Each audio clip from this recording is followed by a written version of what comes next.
Welcome to today's history lesson on the Gold Rush, brought to you by Frying Pans. They're good for a lot of things. The year was 1848, and James Marshall was about to make the most important discovery of his life. Here with us today, we have James Marshall to talk about his experience. So, Marshall, would you like to tell us about your famous discovery?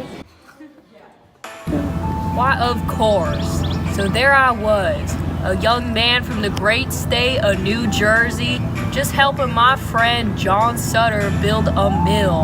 Some people think that the way that I discovered gold was legendary or something, but it really wasn't like that at all. So what had happened was, I was just walking around the creek minding my own business when suddenly I stubbed my toe. As any miner with a dirty mouth would say, I said, flapdoodle!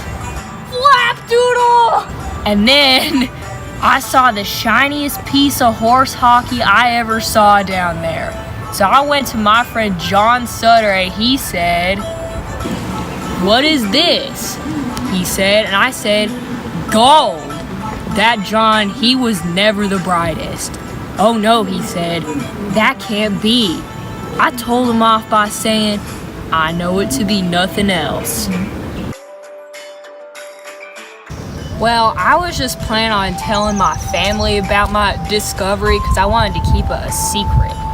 But this reporter, Samuel Brannan, done told everyone from here to Massachusetts. 300,000 hornswogglers moved to California before this dang thing ended. I done gone and started a movement. I was with my miner friends and we was talking about what we should name ourselves considering the fact that there was a hell of a lot of us here now in California. Now we wanted something that rhymed with miner since that was what we is. And I done looked at a calendar and lo and behold, it was the great year of 1949 and 9 rhymes with mine. So we called ourselves the 49ers. Now I'm just a ghost, but I heard that there's something, what is it called, a football team named after us. And they ain't doing so good, but neither did we, so that beside the point. When word got around, folks from all corners of America were packing up their sacks to get their hands on this new precious material, gold. Friends told family, family told friends, and word of gold and the idea of the Americans striking it rich and becoming famous was popularized.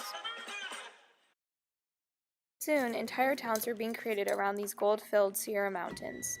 At first, gold was so abundant that people could just go down to the riverside and find a nugget under the surface of the water.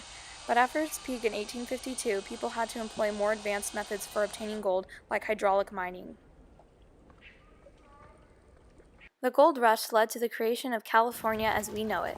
Roads, schools, houses, and towns were built in order to keep up with the mass migration of people flowing into California. And by 1950, legislation was passed and California officially became a state. Next, we have Goldie Nugget here to tell us about the environmental impact of the gold rush. If you want to ask someone about the gold rush, I'd be about the best person to ask. The name's Nugget, Goldie Nugget. There were just so many people trying to exploit me for their own selfish motives. From left to right, me and my friends were being blown up and uprooted from our safe dirt homes. My daddy was stolen right before my own nugget eyes. It's honestly disgusting what these humans are doing to our natural world. No longer are there trees and bushes, just dirt and sticks.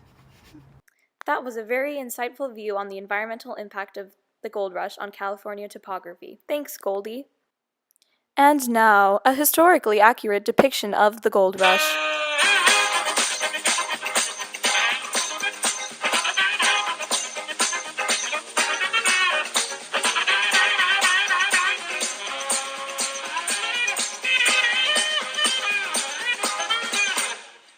The gold rush of 1848 was a very important time in American history. It fostered westward expansion, led to the creation of California, and brought riches to many American people. Although the gold rush had an overall positive impact, it also led to negative factors. Native societies were depleted, rivers were dammed, trees were logged, and land was torn up. Most of the people who came to strike it rich left everything behind for no reason. as most of the gold was found before they even got there.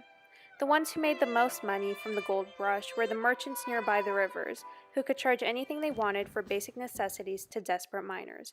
Nonetheless, the gold rush was a pivotal event that shaped California to be the industrial powerhouse it is today.